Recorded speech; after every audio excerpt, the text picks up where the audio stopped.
Namaskaram. This is Seshadri again from OnCall HR Services. New codes are going to come. In this series, we have seen few things. Today, we are going to see Payment of Wages Act, how it is going to be in Code on Wages Act. Let us see.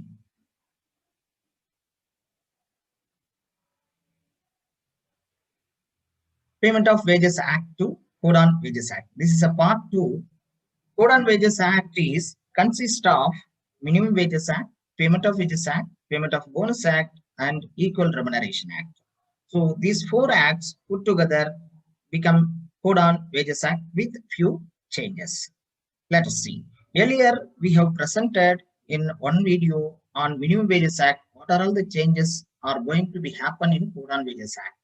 So if anybody has not seen, I have given this link in this description, this video description. You can see and get benefit. In case if anybody is having any doubts or anything mistakes in my video, please mention in the comment box. Let us go ahead on Payment of Wages Act. Applicability. Payment of Wages Act, Section 2 of 2, A to G, that is a specific industrial and other establishments specified. Those industrial and other establishment only applicable.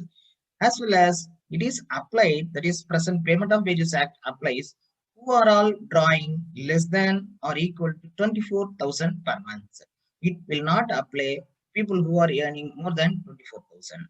But when we are when if the changes comes into Code on Wages Act, it applies to all establishment where 20 or more employees are working, as well as it applies to all employees. There is no ceiling for wages. 24,000 ceiling is removed. So it applies, Payment of Wages Act applies to all employees. It is a benefit for the some of the employees who are earning more than 24,000. As well as responsibility. As on today, Payment of Wages Act defines under Section 3, factory manager for on factories, as well as the responsible person who is supervising as well as controlling for other establishments and in charge for the contractor. But in Section 43 of Code on Wages Act clearly defines employer is the responsible, as well as when failure happens, so the proprietor of the organization is responsible. Here, when Payment of Wages Act defines when the failure, it is a responsibility shifts to employer. Here, employer, everybody, even contractor is the employer as per Code on Wages Act. So, employer is the major responsible for payment of wages. Time. Here there is a changes and a detail also given in Code on Wages Act compared to Payment of Wages Act. Under Section 5 of Payment of Wages Act defines monthly wages for the present month should be paid on or before 7th day of next month for the if the employee count is less than 1,000.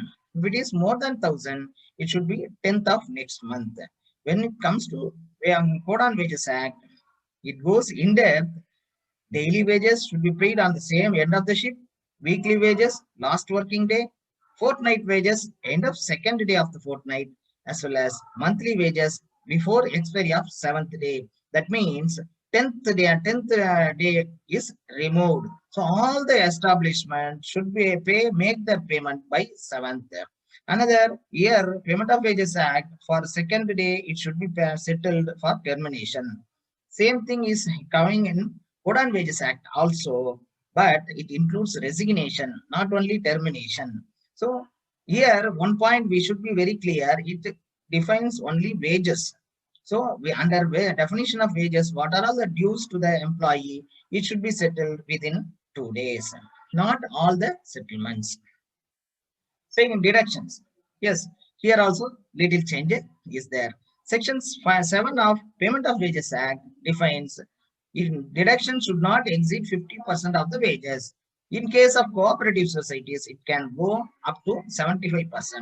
But Code on Wages Act, Section 18 of 3 defines total amount should not exceed 50% of the wages for all establishment. It is not only for the cooperative societies or other establishment, it applies to all. Next, Comes to what are all the deductions? It is same as Payment of Wages Act on to Code on Wages Act. Section 18 defines what are all the deductions. Fines, it may be maximum 3%. Absence of duty, damage or loss done by the employee for that any deductions. House accommodation if company is provided for that deduction.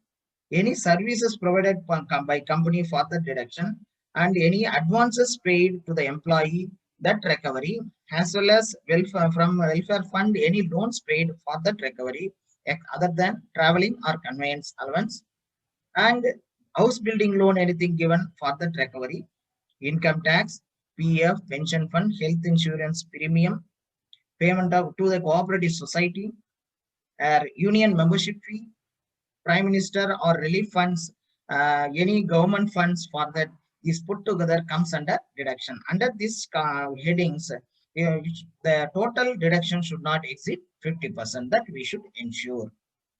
What are all the forms and registers should be maintained? Now, Central Rules of Code on Wages Act defines section 51. There are two forms given. Form 1, that is wage register. It consists all earnings, deductions, everything. That should be maintained electronically. Here is the very good point given. You can maintain electronically. As well as employee registered, all masters of employees in Form 4, that also should be maintained electronically. So this is, we need not to maintain the register physical condition, we can maintain electronically. As well as section 52 of the rules defines wage slip we can give to the employees electronically. So we on or before the payment of wages we can issue. So from physical to electronic, it is clearly there is a shift. So it is a good for us, we can maintain easily. What next? What we have to do? So first thing, we have to review the time of payment. What date we are paying now? How we can bring before on or before 7th of the month, next month. Those things, how we are going to bring it, that we have to think, analyze. As well as what are all the deductions, whether it is less than 50% is there or not, that should be ensured. As well as how we are going to maintain the registers, forms, electronically, that should be, we have to prepare for that. So wage slip we can issue electronically. For that also we have to prepare. So these are all the things we have as an employer as or HR head we have to do. So any support on this implementation, you can approach us. We provide all the services, any help, any services required, you feel free to call us. We provide recruitment, training, compliance, payroll processing, ERP and website development. Anything required, you can approach us. Thanks for watching. Please subscribe, like and share this video to your friends. Thank you again. Thank you for watching.